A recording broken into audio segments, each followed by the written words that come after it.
Susan and I have now been thinking about this, working at it, and have prayerfully come to the conclusion that we're not going to join the race in 2024. This isn't our moment. This isn't the time for us to seek elected office.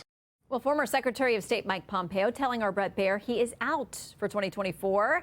It's time now for our Sunday Group. Outnumbered co-host and author of the new book, Serenity in the Storm, Living Through Chaos by Leaning on Christ. Kayleigh McEnany.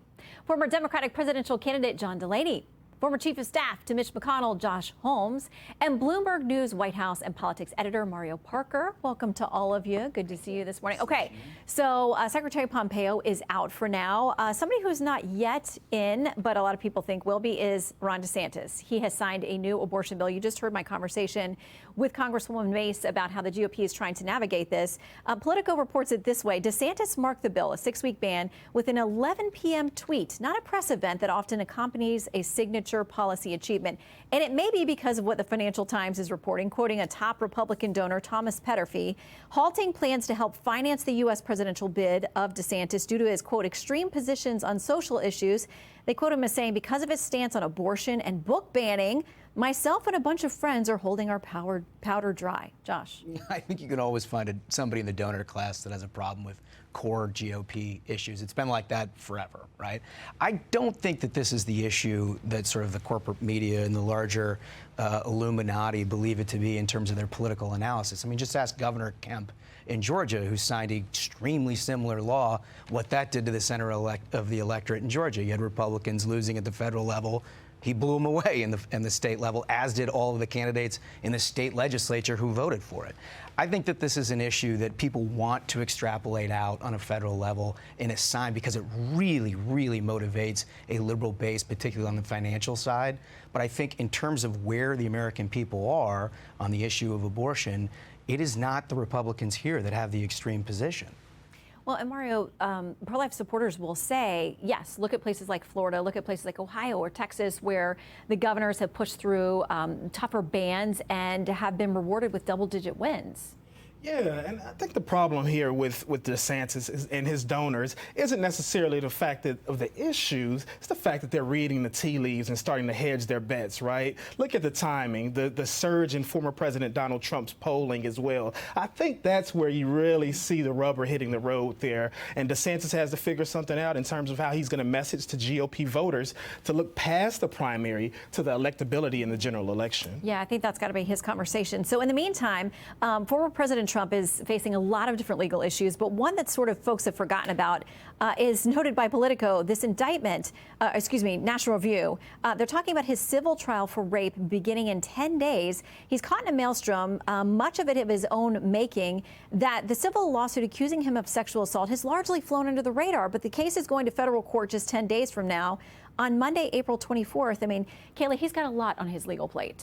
He does. And what he could do best, he's running for president, is say, we're talking about me, but we should be talking about you, the voters, and my case for 2024.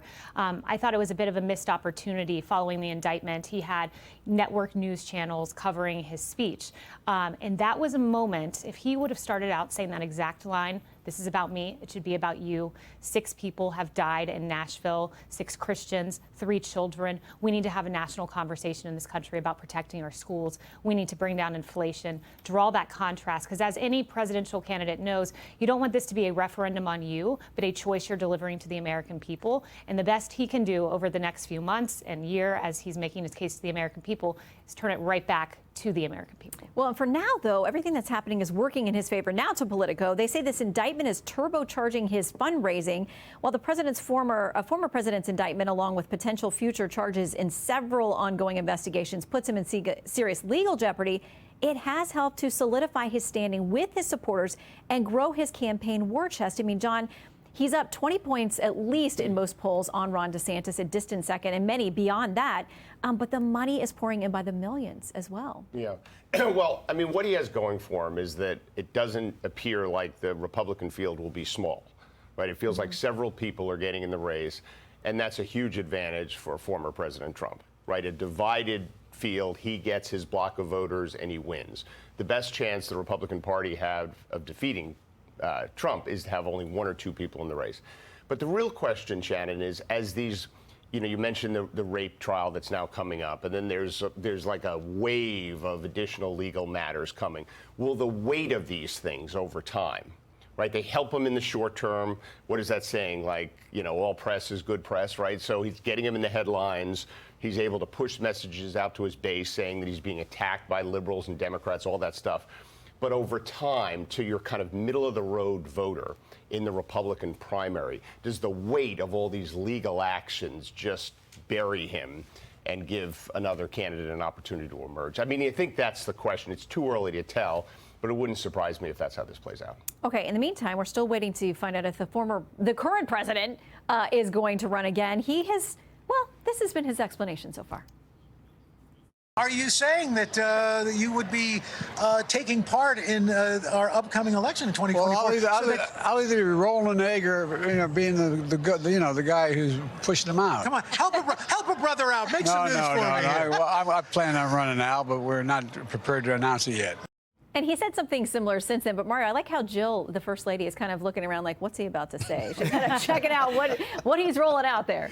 No, if you look at what the White House has been doing the last couple of months and you squint, you see the semblances of a re-election campaign starting, right? His trip to Ireland this week, in which he told reporters he was reinforced by being at his ancestral homeland. His phrase where you're seeing him say, finish the job as well. So if you squint, you can see the re-election starting to take shape. The problem is all of these myriad crises that keep confronting the White House. When is the best time to push the button? In some ways, it's brilliant politics, right? It's classic. It's a tease. Well, it's classic Joe Biden. He has a real feel for retail politics. And there he is with Al Roker. It's a casual, it's an Easter thing.